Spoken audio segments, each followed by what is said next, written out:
Amado, obrigado, Senhor, porque estamos aqui uma vez mais na Tua igreja neste sábado. Senhor, a Tua palavra é a verdade e nós precisamos ser santificados pela Tua palavra. Ajuda-nos, Senhor, a estarmos longe de toda sombra de dúvida e ceticismo em relação à Tua palavra. Ajuda-nos, Senhor, hoje a confirmarmos que realmente cremos em tudo o que Tu dizes na Tua palavra. Ajuda-nos, Pai, a crescermos hoje nesta certeza, a crescermos em fé, e também te pedimos, Pai, que aceite o nosso louvor e a nossa oração, em nome de Jesus. Amém. Bom dia uma vez mais a todos. Estamos felizes pela presença de todos os nossos amigos que nos visitam, aqueles que já frequentam a igreja há algum tempo e aqueles que já são membros há mais tempo ainda. Eu espero que hoje você se sinta confortado com a certeza de que Deus tem um plano para a sua vida, e isso inclui a vida eterna, não só essa vida aqui de sofrimentos. Nós estamos no terceiro tema de uma série sobre ciência e religião. E hoje nós vamos ver sobre a religião evolucionista. Eu espero que você realmente se sinta hoje abençoado com a certeza de que vale a pena não apenas acreditar na Bíblia, mas acreditar em toda a Bíblia. Nós vimos na última ocasião que durante 1290 anos, a França foi um país onde a igreja e o Estado estavam realmente muito ligados. A Revolução Francesa muda essa realidade separando o Estado da igreja. E aí você tem todas aquelas comoções, a Revolução Francesa, aquelas mortes. Mas uma nova atitude, ela se iniciou com a separação do Estado da igreja, que foi a separação da razão sendo colocada acima da fé. A ciência colocada acima da religião ou acima da Bíblia. E nós vimos que a força descrita em Apocalipse 11, que ocasionou essa grande mudança de pensamento, ela é descrita como a besta que surge do abismo. Isso foi a lição passada. O mesmo espírito de rebelião e ódio contra a lei de Deus que arrastou a terça parte dos anjos no céu e que promoveu essa união entre igreja e Estado por 12 séculos na Europa cristã, também esteve por trás da mais completa e brutal rejeição à fé bíblica. Isso é descrito com as duas testemunhas que são mortas ali em Apocalipse 11. Tendo como objetivo rejeitar o próprio Deus da Bíblia, esse poder que influenciou fortemente o pensamento na Europa da época é descrito, como nós já vimos, como a besta que surge do abismo. E esse poder, ainda hoje, continua a atacar impiedosamente a autoridade da palavra de Deus. Eu sei que você consegue reconhecer isso claramente nas aulas que teve de ciências, ou talvez na sua faculdade, sobre biologia, talvez no high school, e você percebe que por trás dessa força está o ateísmo. O ateísmo é você dizer, Deus não existe. Nós vimos ali no Salmo 53, diz o insensato no seu coração, não existe Deus. Então, a própria Bíblia mostra, e esse é apenas um dos versos bíblicos em que você encontra registros de um pensamento ateu.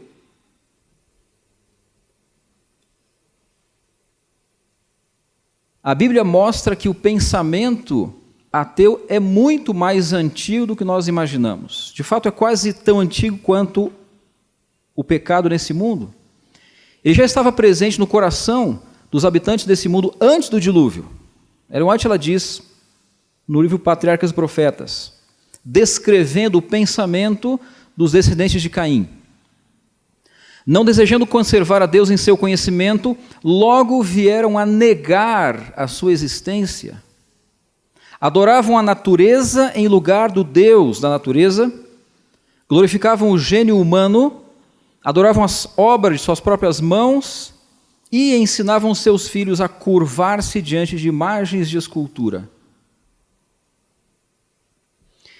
Nós vimos aqui o Salmo 53, ele descreve essa realidade, né? A Bíblia é, na realidade, uma reação anterior ao problema. A Bíblia diz, isso aqui já existia há muito tempo. As pessoas dizerem, não existe Deus, Deus não existe. Deus não vê o que nós estamos fazendo. Deus não interfere na nossa vida. Deus não tem nada a ver conosco, se é que Ele existe. Agora, vamos comparar isso aqui com Romanos. O que é que o apóstolo Paulo fala sobre esse pensamento quase que 1000 anos depois do salmista? Romanos 1:20 diz, porque os atributos invisíveis de Deus, assim o seu eterno poder, como também a sua própria divindade, claramente se reconhecem desde o princípio do mundo, sendo percebidos por meio das coisas que foram criadas. Quando eu e você olhamos para a natureza, e mesmo depois de 6.000 anos de pecado, ainda existe beleza na natureza, nós olhamos para as conchas do mar, para os pássaros, para as flores e dizemos, isso é bonito. Alguém criou isso aqui. Por mais que eu e você tentemos criar robôs, máquinas e mesmo programas de computadores, nós não podemos criar a vida. Isso é uma coisa que pertence somente a Deus. Esse raciocínio de olhar para a natureza e dizer, alguém fez isso, nós chamamos de revelação natural. E é interessante que a lógica desse raciocínio se aplica tanto ao que foi originalmente criado, quanto ao que foi destruído pelo dilúvio. Por quê? Porque o mundo antes do dilúvio, o mundo antes do pecado, era um mundo com muito mais harmonia. E com o dilúvio você tem uma fratura, um rompimento a nível continental, placas tectônicas, a terra se rasgou, a crosta terrestre foi alterada profundamente. E você olha para isso e diz, alguma coisa aconteceu. O que é interessante é que muitas pessoas estudaram, narrativas orais, ou seja, as pessoas que passavam de pai para filho, sobre o dilúvio em quase todos os continentes do mundo. Houve um estudioso, Richard André, que em 1891 ele publicou um livro chamado O Dilúvio, ou A Saga do Dilúvio, a história do dilúvio. E é interessante que ele era um geógrafo e etnógrafo. Ele estudou com livros e com viagens também relatos do dilúvio em muitas culturas. E eu quero mostrar para você nesse mapa, basicamente, algumas coisas. Alguns relatos extrabíblicos do dilúvio. Vamos ver aqui, na Ásia, por exemplo, tirando a Palestina, porque é a Bíblia, você tem Babilônia, Síria, Índia, Frígia, Burma, Península de Malai, e esse nome aqui, Kamchatka, são exemplos de lugares onde você encontra ou encontrava no passado relatos, tradições sobre um dilúvio universal. Detalhe que China e Japão não possuem narrativas de um dilúvio, embora na China você encontre, digamos assim, o conteúdo do dilúvio nos próprios caracteres chineses, nos ideogramas chineses. É bem interessante, nós vamos falar sobre isso em outro momento. Na Europa você encontra relatos extrabíblicos na Rússia Oriental, no país de Gales, na Lituânia, Transilvânia, Roma e Grécia. A África é o único continente onde não há registros. Por alguma razão, nem no Egito, nem em outros lugares há qualquer menção ao dilúvio. Mas, se você olhar, por exemplo, na Ásia, onde estão os nossos visitantes aqui, ou os pais deles, na verdade, pastor Joy, você vê aí muitos exemplos, Sumatra, Bornéu, várias ilhas aqui, Nova Zelândia, você tem a Micronésia, Melanésia, os Polinésios. São muitos relatos do dilúvio. E também você encontra alguma coisa no Novo Mundo, nas Américas, tanto no extremo norte, no Alasca, quanto no extremo sul, na Terra do Fogo. Relatos ali sobre o dilúvio. Então, bem aceito ao longo da história humana, o catastrofismo dominou a mitologia antiga. É o que nós acabamos de ver em alguns exemplos aqui. O que é catastrofismo?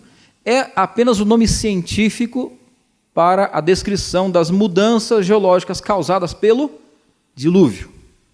Então, os eruditos, até mais ou menos o século XVIII, consideravam o dilúvio bíblico a catástrofe que explicaria interessantes fenômenos, como, por exemplo, você encontrar fósseis de animais no alto das montanhas. Não só nos Alpes da Europa, mas, inclusive, no Monte Everest. É interessante. Então, o catastrofismo foi a visão predominante para explicar os fenômenos geológicos do planeta, porque ele aconteceu numa época em que havia uma harmonia entre religião e ciência. As pessoas não achavam que ciência e religião seriam uma contradição. E esse modelo está em harmonia com o relato bíblico de um dilúvio global. Quem aqui já leu na Bíblia o relato do dilúvio? Deixa eu ver as mãos aqui. Então, sabe o que eu estou falando? Muito bem. Uma definição de catastrofismo. O catastrofismo, ele explica fenômenos geológicos globais que não acontecem hoje em dia, ou seja, eles não se repetem hoje em dia, os quais, em um curto intervalo de tempo, se manifestaram de maneira violenta, alterando radicalmente a crosta terrestre. E aí, você tem uma mudança. Em vez de a religião estar junto com a ciência é colocada acima da religião. E é interessante que muitos imaginam que foi a biologia que fez essa grande ruptura, mas na realidade, antes da biologia, você tem a geologia, o estudo das rochas, dos minerais, da terra. Foi a geologia que causou essa ruptura nos paradigmas científicos, nos modelos científicos. E aí, em vez do catastrofismo, você tem um novo modelo, que se chama uniformismo. O que é uniformismo? Tem alguns sinônimos aqui. Basicamente, é um princípio da geologia, segundo o qual os processos geológicos do passado, e você vê aqui uma imagem do Grand Canyon, esse é o do Colorado, nos Estados Unidos, esses fenômenos deveriam ter se dado essencialmente com a mesma intensidade dos que acontecem agora na Terra. Em outras palavras, para que você tenha os mesmos fenômenos, você precisa de muito mais tempo para que eles tenham acontecido, sem nada assim muito dramático como o dilúvio.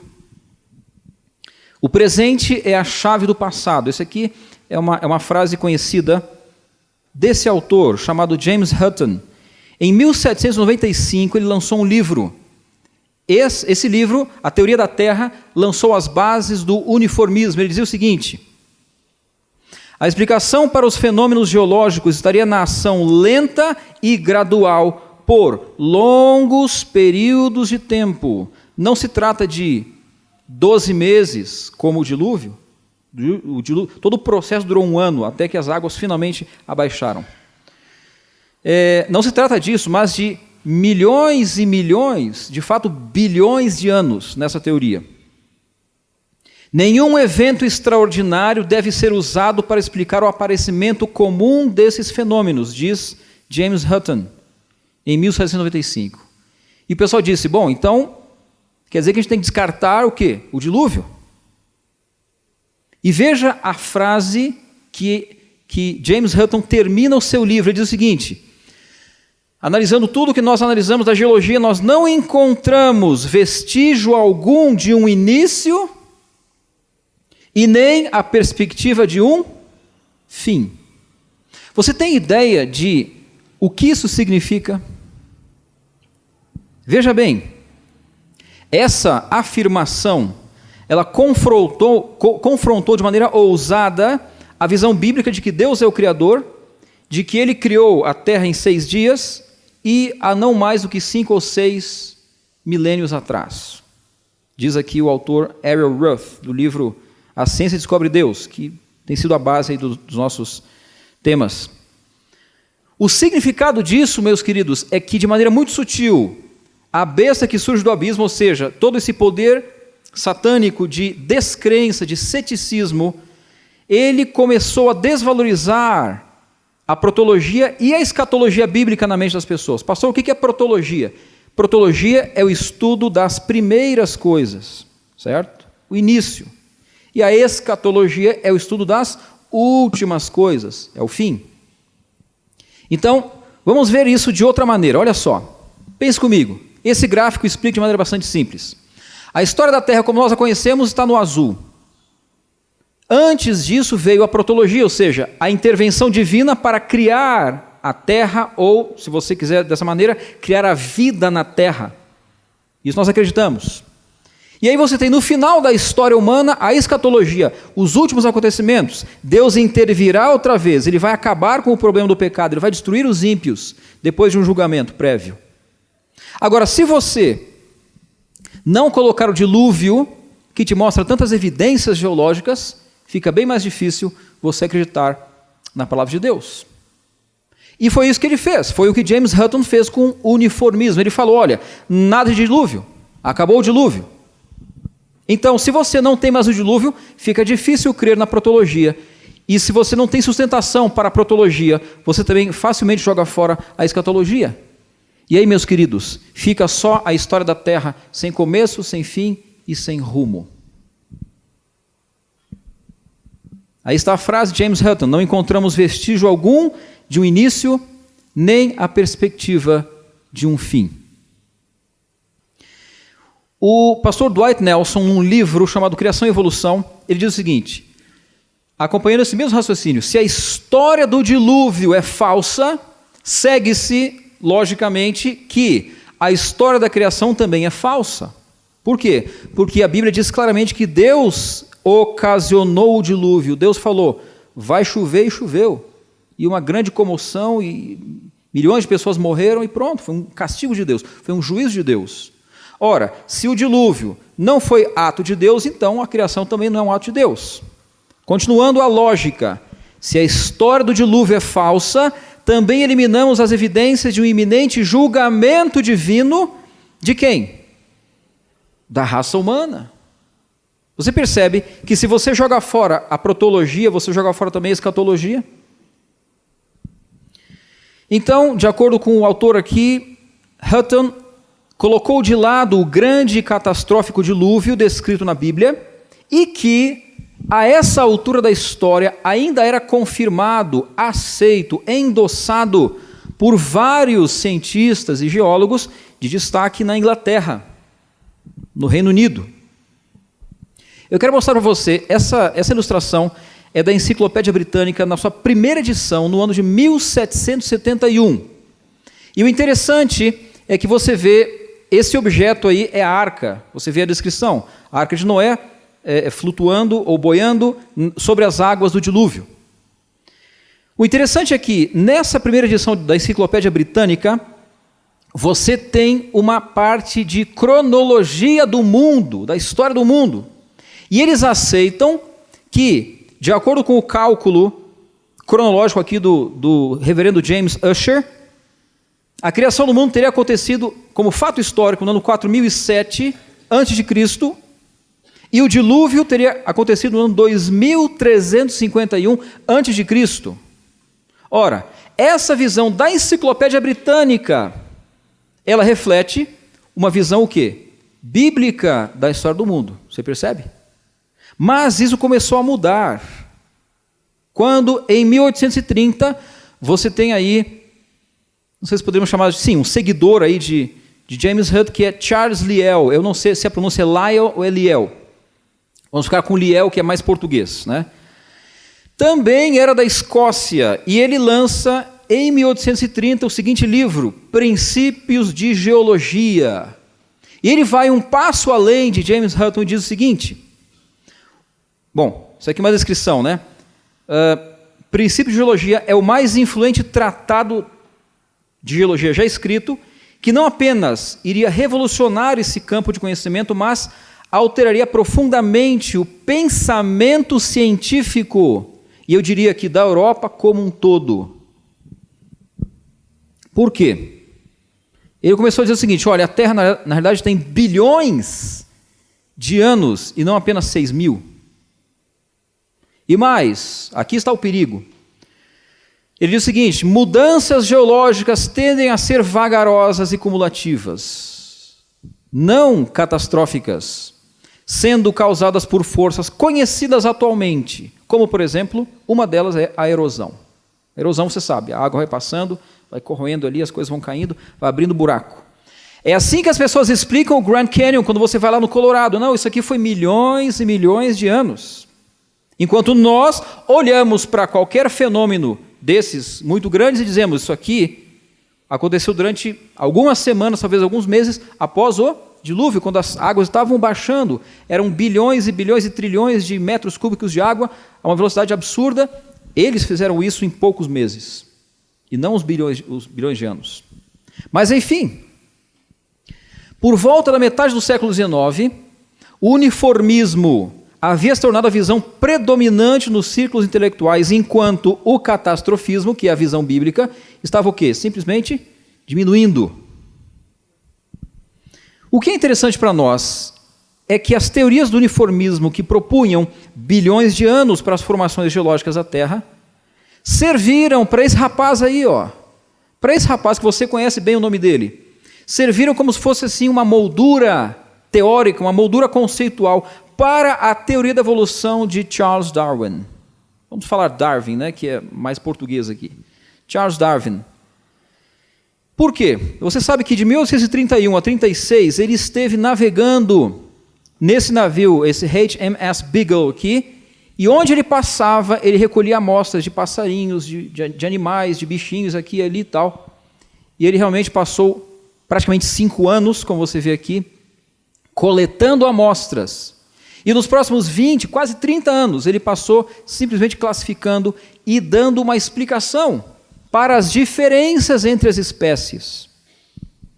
Agora, veja que interessante, o livro de Lyell era um dos bens mais valiosos do jovem Darwin durante a sua época viagem de descobertas a bordo do Beagle. E o autor aqui, Ariel Roth, ele diz o seguinte: as longas eras geológicas defendidas no livro forneceram a ele um pouco do tempo necessário para suas lentas mudanças evolutivas. Isso é uma coisa interessante que você vê no livro. Então, nós já vimos que a geologia deu início a essa grande ruptura. Agora, qual foi o papel da biologia? O que é que aconteceu realmente? Veja bem, na realidade, quando Darwin lançou o seu livro, A Origem das Espécies, em 1859, esse abismo, essa distância entre ciência e religião aumentou mais ainda. Como o seu modelo se encaixava bem no modelo geológico de Charles Lyell e James Hutt, a sua teoria foi bem aceita pelos círculos acadêmicos científicos da época. Mas tem um detalhe. Alguns imaginam que Darwin foi o primeiro a sugerir a evolução. Mas isso não é verdade. Ele não é o criador dessas ideias, ele apenas apresentou um modelo teórico que propunha a seleção natural através da sobrevivência do mais apto, explicando eventuais mudanças nas espécies. A espécie que tinha, o exemplar que tinha mais capacidade de adaptação, teria mais chance de sobreviver. Essa é a ideia básica do darwinismo. Eu quero mostrar para você que uma lista curta de filósofos e pensadores que vieram com ideias evolucionistas, né? Esse rapaz aqui, Anaximandro, 6 séculos antes de Cristo, dizia que o ser humano veio dos peixes, ele evoluiu a partir dos peixes, né? Ou ele achava também que as primeiras formas de vida teriam vindo de uma tal de névoa, uma neblina qualquer, um mist, né? Esse rapaz aqui, Xenófanes ou Xenófanes, né? Ele observou os fósseis, evidentemente ele está observando o dilúvio, né? Mas ele tinha essa ideia de que as primeiras formas de vida teriam vindo da condensação da água e teriam surgido de uma certa lama primordial. E aí você tem um poeta e pensador romano chamado Lucrécio, século I a.C. Veja o que ele fala. O mundo se desenvolveu seguindo princípios físicos guiados pelo acaso. Olha só a ideia do acaso aqui. E não por intervenção dos deuses. A natureza experimenta ao longo das eras, ou ao longo de muitas e longas eras, e os organismos que melhor se adaptam ao seu ambiente têm melhor chance de sobreviver. É quase o darwinismo aqui. Aí você, esse rapaz aqui, Al-Jarrez, né? O nome dele era diferente, tinha uns 8 ou 10 nomes quase, o nome, esse seria o nome de autor dele, Al-Jarrez, no século 7 para 8 depois de Cristo. Nesse livro aqui, Kitab al-Hayawan, o livro dos animais, ele descreve a luta pela sobrevivência. Olha só o que ele fala. Todo animal fraco devora os animais mais fracos do que ele mesmo. Animais fortes não podem escapar de serem devorados por outros animais mais fortes do que eles. E a esse respeito, olha a descrição que ele faz do ser humano. Escute isso aqui. Os homens não diferem dos animais, alguns em relação aos outros, embora não cheguem aos mesmos extremos. Oh. Ok, eu vou slow down aqui, vamos mais devagar. Mas enfim, é uma descrição da luta pela sobrevivência. E aí você tem um indivíduo que nasceu ali no Irã, mas ele trabalhou no Iraque, né, em Bagdá. E ele diz o seguinte, que depois dos minerais vêm os vegetais, e dos vegetais vêm os animais, e dos animais vem o ser humano. Olha essa ideia dele.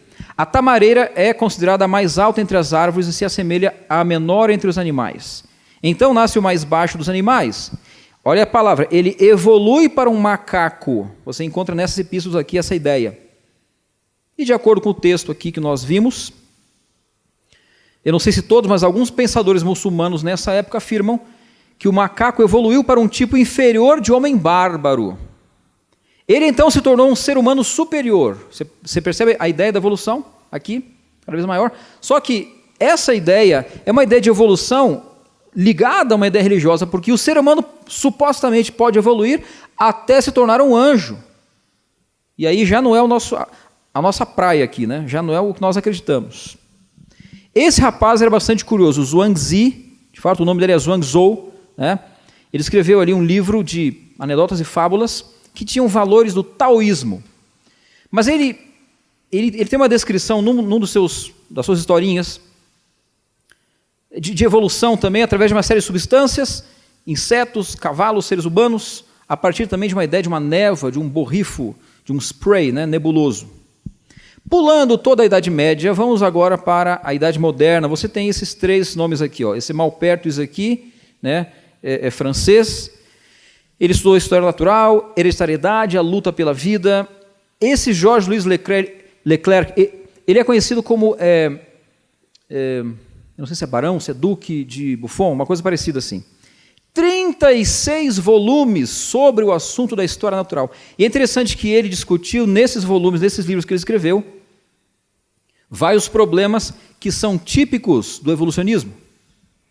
Eu não sei se você sabia, mas o avô de Charles Darwin, Erasmus Darwin, ele era um inventor, poeta, fazia um monte de coisas, e também nas suas poesias ele teria então algumas ideias evolucionistas. Aí você tem o Jean-Baptiste Lamarck, né, que já é mais próximo de Darwin aqui, naturalista, biólogo e tal, e ele fala da evolução dos seres por meio de leis naturais, mas a ideia dele era a seguinte, é que o animal, se ele sofre uma transformação nessa geração, os seus descendentes vão conservar aquela mudança, entendeu? Mas isso não é realmente o que acontece. Até que você tem o famoso Charles Darwin, e acho que você já estudou bastante a respeito dele. Mas o título do nosso tema é: a religião o quê? Evolucionista. Que base nós temos para afirmar que o evolucionismo é um tipo de religião? Quem disse isso? Se você disser para um evolucionista, você está realmente vivendo a sua experiência, uma experiência religiosa, sem que você saiba, ele vai ficar muito bravo com você, pode ter certeza disso. Agora, em primeiro lugar, você percebe isso pela atitude dos seus defensores. O pessoal fica muito brabo se você fala da Bíblia. Você não pode falar da Bíblia. A Bíblia, para eles, é uma blasfêmia. A ideia do catastrofismo é quase uma blasfêmia. A ideia de que Deus exista é realmente uma coisa inaceitável. Não, a ciência já mostrou. Outra coisa é o contexto do grande conflito entre Cristo e Satanás. Queridos, há muito mais coisas por trás das teorias evolucionistas do que simplesmente um desejo de conhecer a verdade, um desejo de conhecer respostas, saber respostas para a origem da vida. Tem muito mais coisas. Vamos agora mergulhar em águas um pouco mais profundas. Você conhece o livro de Roger Murnau, Uma Viagem ao Sobrenatural, né? Em português, essa aqui é a capa do livro. Nesse livro, ele fala algumas coisas realmente interessantes e que respondem à pergunta. Por volta do início do século XVIII, indo para o século XIX, você tem aí um grande concílio geral convocado por Lúcifer. Isso foi explicado por um sacerdote do satanismo. Lúcifer havia estado estudando a Bíblia, Daniel capítulo 12, a ciência se multiplicará, as pessoas vão correr de um lado para outro. E ele viu que o conhecimento se multiplicaria. Uma nova era no mundo estava prestes a surgir. As grandes descobertas científicas mudariam para sempre os hábitos e o modo de vida das pessoas no Ocidente, porque até então o foco da profecia estava na Europa, e isso os prepararia para o fim. Então ele se reuniu com seus espíritos, conselheiros, os outros demônios, e chegou à conclusão de que precisaria mudar as suas estratégias para iludir as pessoas e fazer com que se desqualificassem para ser membros ou súditos do reino de Cristo. Queridos, isso aqui é uma coisa realmente muito séria. E ele descreve nesse livro que naquele concílio eles decidiram adotar 3 linhas principais de ação. A primeira delas, convencer o mundo que o diabo não existe. Se você fala para uma pessoa que é um cientista, que é uma pessoa que estudou e diz, olha, o diabo disse isso, o diabo fez aquilo, ele vai dizer, mas você realmente é um ignorante, eu tenho pena de você. Coitado daquele que acredita que o diabo existe. Só que se você sair desse contexto e colocar-se um passo atrás, você vai perceber que, na realidade, a pessoa que pensa assim, ela é resultado dessa estratégia satânica. O diabo era conhecido durante muito tempo pela ideia de alguém que era monstruoso, feio, assustador. Ele disse, essa propaganda não está boa, vamos mudar a imagem. Vamos dizer que eu não existo. Porque daí, se as pessoas não acreditarem que eu existo, eu posso dizer para elas qualquer coisa. Segundo lugar, a segunda linha de ação seria obter o controle da mente humana, influenciar muito mais a mente humana através do hipnotismo. Queridos, há uma coisa satânica atrás do hipnotismo. E, em terceiro lugar, o objetivo dele seria destruir a Bíblia sem precisar usar os mesmos procedimentos da Idade Média, que as pessoas queimavam as Bíblias, queimavam as pessoas também, e assim vai. Né? Como é que ele ia destruir a Bíblia sem queimar o livro? Destruindo a fé na Bíblia, destruindo a certeza de que a Bíblia é verdadeira. Você sabe que numa fortaleza, se você dá golpes e golpes, no mesmo ponto você vai enfraquecer um certo local da muralha. Uma única brecha é suficiente para que todo o edifício seja tomado pelo inimigo. A menos que nós fortaleçamos a nossa fé com toda a verdade, facilmente a fortaleza da nossa fé pessoal pode ser derrubada se apenas uma doutrina for colocada em xeque. Você percebe o perigo disso? Para derrubar uma fortificação não é preciso derrubar todas as partes ao mesmo tempo, basta uma parte. E agora voltando da metáfora para a realidade. A parte que Lúcifer decidiu atacar foi exatamente o início de todas as coisas, a protologia bíblica. Ele sabia que em lugar de atacar a Bíblia em si, ou seja, o livro físico, queimar o livro, ele acabaria levando as pessoas a descrer da própria revelação de Deus se elas começassem a questionar o relato da criação. Será que Deus realmente criou? Será que Deus existe? Bastava um pedacinho, uma seção da muralha, e a confiança na Bíblia estaria definitivamente comprometida. Essa era a estratégia. Este era o plano de Satanás para enganar toda a raça humana, a família humana. Mas aí vem a pergunta, dentro das considerações, como é que eu posso dizer que o evolucionismo é uma religião? Como é que isso seria trazido à luz? Bom, Charles Darwin e Thomas Huxley seriam usados pelos espíritos para divulgar esse outro grande engano. Huxley é bem menos conhecido que Darwin, mas ele foi um grande defensor, ele foi um comunicador, né, das ideias evolucionistas. Agora a pergunta é, dentro desse contexto, por que Darwin e Huxley? Aqui está a resposta. Isso aqui é de arrepiar. Ambos foram submetidos à influência dos espíritos quando ainda bem jovens, mas como? Os médicos usaram o hipnotismo, que na época era conhecido como mesmerismo, como um anestésico. E os espíritos depois decidiram que, quando os 2 meninos se tornassem adultos, eles seriam os instrumentos para levar avante a religião que nós hoje conhecemos como a teoria da evolução. Não sou eu que estou dizendo que evolução é religião. Os próprios adoradores de Satanás dizem que a evolução é uma religião. Agora eu vou ler um texto um pouquinho mais comprido aqui. Vinculando essa teoria à revolução científica que estava se espalhando por todo o mundo, a maioria das pessoas nem a reconheceram como uma religião. Uma religião que atravessou todas as fronteiras denominacionais e arrebanhou até os não religiosos. Essa ideia, com ares de teoria científica, ela alcançou muita gente, até os que não eram religiosos. Os espíritos consideram qualquer um que ensine a teoria da evolução como sendo um ministro, olha a palavra-chave, ministro, desse grande sistema religioso, que recebe uma unção especial do próprio Satanás. Este lhe dará grande poder para induzir a cegueira espiritual, convencer e converter. São palavras religiosas. Você induzir as pessoas a não verem a luz de Deus, a não enxergarem a luz de Deus, você convencer essas pessoas das ideias evolucionistas e você convertê-las a essa religião, de maneira que as pessoas passem a defendê-la com unhas e dentes contra, entre aspas, as trevas do criacionismo. Você já viu essa expressão, as trevas do criacionismo?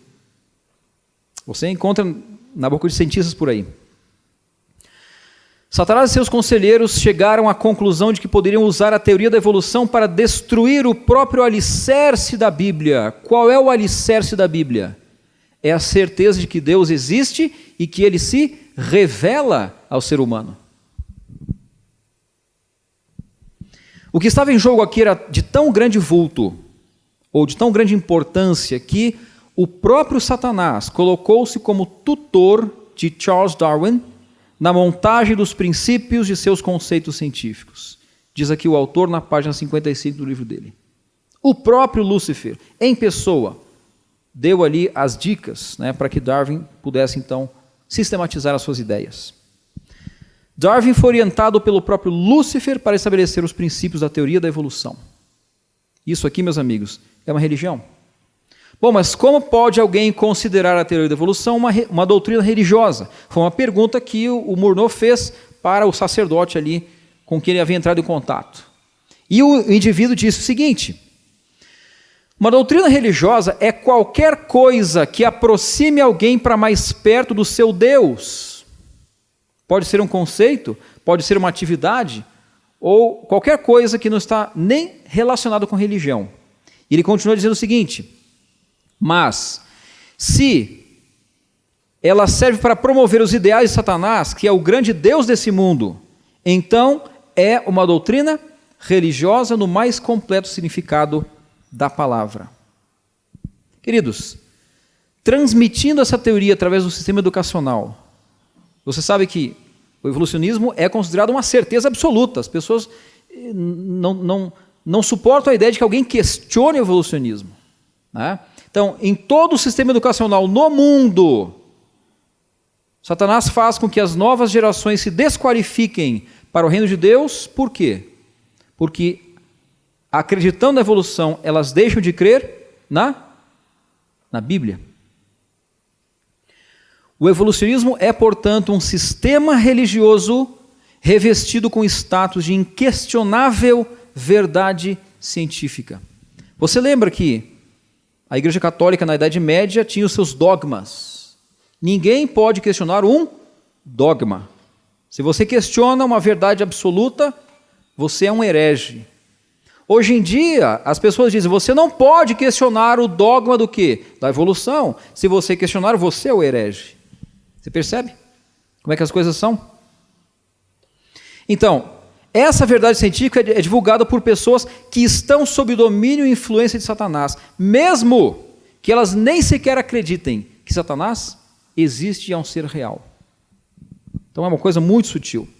Bom, eu quero ir para a última parte aqui do nosso tema, fazendo uma analogia, uma comparação.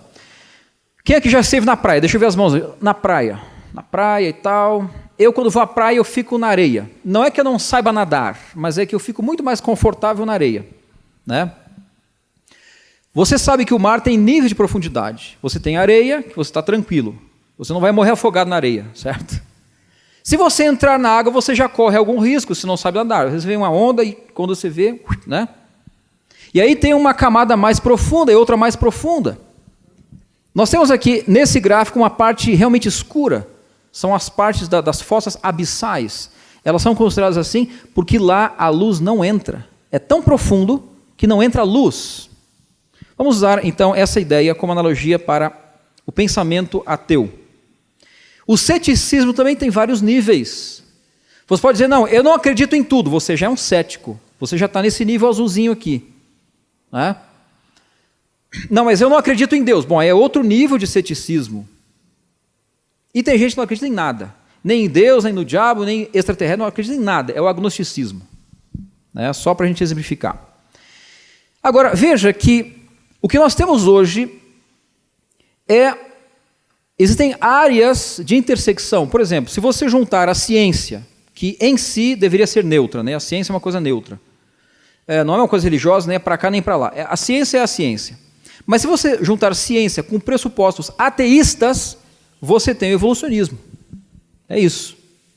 Por outro lado, se você juntar a fé ou a religião com o ateísmo, você tem no meio termo uma coisa chamada de deísmo. O que é o deísmo? É a ideia de que Deus seria talvez um relojoeiro. Sim, ele criou o relógio, mas ele deu corda e soltou, largou, deixou o relógio. O relógio tem que se virar agora para funcionar. O relojoeiro foi embora, fechou a loja. Deus não intervém nessa terra. Não existem milagres, não existe nada de salvação, nada disso. Estamos sozinhos. Embora eu possa acreditar de longe num Deus. Isso é deísmo. Se você tem, por exemplo... existem vários níveis aqui de ceticismo, né? Não importa o nível de ceticismo, queridos. Qualquer nível de ceticismo é prejudicial à fé. Pastor, o que é ceticismo? Está aqui, ó, ceticismo é dúvida. É você dizer, não acredito, não tenho certeza. Eu estou estudando a Bíblia e estou vendo que Deus deu ali as tábuas da lei e ele escreveu os 10 mandamentos com seus próprios dedos e tal, com a sua mão e tudo, mas eu não acredito realmente que a lei seja válida hoje. Eu acho que a lei foi abolida. Você percebe? Tem gente que acredita isso. Que é cristão, mas que acredita em tudo, mas não, aliás, que não acredita em tudo. Você percebe? Ceticismo é dúvida e dúvida é falta de fé. Aí está o perigo.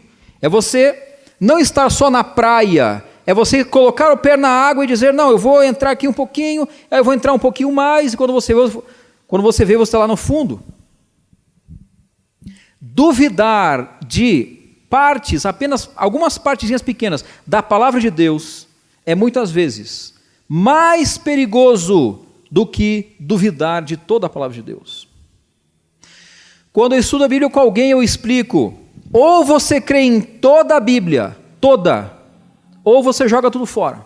Não perca tempo querendo montar o quebra-cabeça com parte das peças. Tem que ser todas as peças ou nenhuma. Não perca tempo. É tudo ou nada. Agora, isso aqui é triste de nós vermos. A maior parte das denominações cristãs crê na maior parte da Bíblia, mas não crê em toda a Bíblia. É verdade ou não? Ah, não, mas a lei foi abolida. Não, tudo bem, eu não mato ninguém, eu não roubo e tal, eu procuro não mentir, mas o sábado não, vamos tirar o sábado aqui de lado. Eu creio em quase tudo. Eu pergunto, crer em quase tudo é seguro ou não é seguro? Não é seguro. Não basta o princípio da sola escritura, é necessário adotarmos o princípio da tota escritura, toda a Bíblia. Existe uma tradução tendenciosa. Você pega ali 2 Timóteo 3,16. Toda a escritura é inspirada por Deus e útil para o ensino, para a repreensão, para a correção da justiça e tal, certo? Essa tradução tendenciosa diz o seguinte: toda a escritura inspirada por Deus é útil para a repreensão, para a correção, educação da justiça. Você percebe como é sutil? Até na tradução da Bíblia as pessoas colocam as coisas aí para que você duvide. Essa tradução está dizendo, partes da Bíblia são inspiradas, mas outras o quê? Não são. Você percebe o perigo disso? Queridos, a leitura seletiva da Bíblia é em si um exercício de ceticismo e de incredulidade. Qualquer nível de ceticismo em relação à Bíblia é abrir as portas do nosso coração para a total incredulidade e é o início de um processo de apostasia. O que é apostasia? É a morte espiritual, é quando você volta ao estado de estar longe de Deus. Imagine que você entrou ali, então, o amarelo significa o teísmo, ou seja, nós somos teístas, nós cremos em Deus, cremos na Bíblia, certo? Você está no amarelo, na religião, teísmo. Aí se você entra na água, você já está correndo um risco. Se você vai ali para o ateísmo, você já está se afogando na sua fé. E se você vai ali para o agnosticismo, você já morreu afogado mesmo. Essa é a ideia. Não há nenhum nível seguro de ceticismo. Não há qualquer segurança em nós duvidarmos de qualquer coisa que esteja na palavra de Deus. E a tia Ellen diz o seguinte, no Grande Conflito, página 600. Todos os que dão valor aos seus interesses eternos, nós cantamos aqui, né? Teria uma casa no alto do monte. Não é no monte aqui em Johannesburg, é no céu, aliás, na Nova Terra, né? Todos que dão valor aos seus interesses eternos devem estar de sobreaviso contra as incursões de quem? Do ceticismo, de você permitir que qualquer dúvida entre no seu coração. Será que é isso mesmo? Será que Deus disse? Será que é verdade? Será que a Bíblia é verdadeira? Qualquer nível, qualquer incursão do ceticismo. Ela diz aqui na página 522, o saber humano, tanto das coisas materiais quanto espirituais, é parcial e imperfeito. Portanto, muitos são incapazes de harmonizar com as declarações das Escrituras as suas opiniões sobre o quê? Sobre a ciência. E falam, não, a ciência tem que estar acima. Eu só quero dar um exemplo para você. A metodologia histórica foi colocada acima da Bíblia na Alemanha. E o que você tem? Uma coisa chamada alta crítica. O pessoal falou, não, Isaías tem uma parte que fala que Deus é Jeová. Outra fala que Deus é, enfim, Elohim. E outra fala que não sei o quê. Então, Isaías teve 3 autores diferentes e o pessoal juntou depois. E eles começaram a explorar com essa metodologia a ideia de que toda a Bíblia é uma colcha de retalhos que não foi escrita por Moisés ou pelos autores, mas por outras pessoas ao longo de muito tempo depois dos acontecimentos. Então você tem, na realidade, um monte de coisinhas que as pessoas criaram. Você percebe? O que acontece quando você coloca a metodologia científica acima da palavra de Deus? Queridos, não há aqui em nenhum momento uma apologia à ignorância. Nós devemos conhecer as coisas, conhecer inclusive a ciência, ter conhecimento, mas o problema está quando você coloca a metodologia acima da palavra de Deus. Busque conhecimento, seja uma pessoa que entende o mundo, mas coloque sempre a palavra de Deus acima dos seus critérios.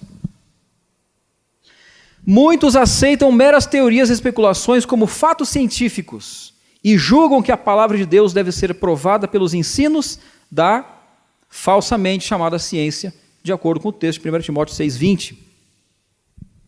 O Criador e suas obras estão além da sua compreensão, e por não poderem explicar isso pelas leis naturais, a história bíblica é considerada indigna de confiança. É isso que acontece. Agora veja o que ela diz. Os que duvidam da fidelidade dos relatos do Antigo e Novo Testamentos, com muita frequência vão um passo além. Você coloca o pé na água, você vai dando um passo cada vez mais, colocando em dúvida a existência de Deus e atribuindo à natureza o poder infinito. Veja o perigo de você colocar uma coisa só em xeque do que a Bíblia diz. E aí ela usa essa imagem aqui, ó. Tendo perdido a sua âncora, são deixados a chocar-se contra as rochas da incredulidade. Queridos, nós temos uma âncora. Essa âncora é a palavra de Deus. Vamos agora para o verso 21, Romanos 1, 21. Estamos terminando. Porquanto, tendo conhecimento de Deus, não o glorificaram como Deus, nem lhe deram graças, antes se tornaram nulos em seus próprios raciocínios, obscurecendo-se-lhes o coração, insensato. Por que a palavra insensato está maiúscula? Porque é a mesma palavra que você encontra aqui em Salmos 53. O que nós lemos no início? Diz o quê? O insensato no seu coração: Deus não existe. Eu não preciso de Deus, não quero saber de Deus. Queridos, na Bíblia, o insensato é o oposto do sábio. E o que a Bíblia diz? Que o temor do Senhor é o princípio da sabedoria. A Bíblia está preocupada com a nossa salvação, não em quantos PhDs ou títulos você tem acadêmicos, está preocupada em salvar a cada um de nós, em primeiro lugar. Agora, o que a Bíblia está preocupada é que nós sejamos sábios e não insensatos. Diz o insensato, o nécio, o tolo, no seu coração, não a Deus. A resposta bíblica, queridos, que Paulo dá aos hebreus, você conhece, vamos ler aqui. Hebreus 11:6. De fato, sem fé, é impossível agradar a Deus, porque é necessário que aquele que se aproxima de Deus creia que Ele existe e que se torna galardoador dos que o buscam. Pastor, o que é galardoador? É aquele que dá o galardão. O que é o galardão? É a recompensa, é o prêmio da soberana vocação em Cristo Jesus, é a salvação em Cristo. Então, você precisa crer que Deus existe e que Ele vai te dar a recompensa se você o buscar. Primeira coisa sobre Deus, você tem que acreditar que Deus existe. E aí você vai estudar o quê? A palavra de Deus. Queridos, não há segurança alguma na dúvida. Somente estaremos seguros se nós decidirmos crer em toda a palavra de Deus. Finalizando. Qual é a sua decisão hoje? Eu não sei se eu estou falando de alguém que está iniciando o estudo da Bíblia. Talvez eu esteja falando de alguém que tem alguma dúvida em relação ao que a Bíblia diz. Querido, tome a sua decisão do lado de Cristo. Tome a sua decisão do lado da verdade. Tome hoje a decisão de jamais duvidar daquilo que Deus diz. E se você encontrar qualquer contradição entre a ciência e a Bíblia, eu vou sugerir para você uma coisa: fique com a Bíblia. Peça que Deus abra os seus olhos para ver a verdade, a luz da verdade. Peça que Deus abra os seus ouvidos para ouvir a sua voz, dizendo: filho, esse aqui é o caminho, esse é o caminho seguro. Aqui, embora seja estreito, esse é o caminho certo. Ande por esse caminho. Não se desvie para cá, não se desvie para lá. Peça a Deus que abra também a sua boca, para que você, que anda com Deus há muitos anos, possa testemunhar às pessoas ao seu redor de que Jesus, em breve, voltará a essa terra. Que Deus abençoe a todos. Amém.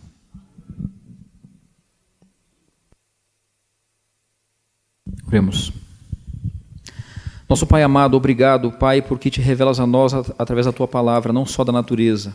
E na Tua palavra encontramos que amaste de tal forma o mundo que deste o Teu Filho unigênito para que todo aquele que nele crer não pereça para sempre, mas sim viva para sempre.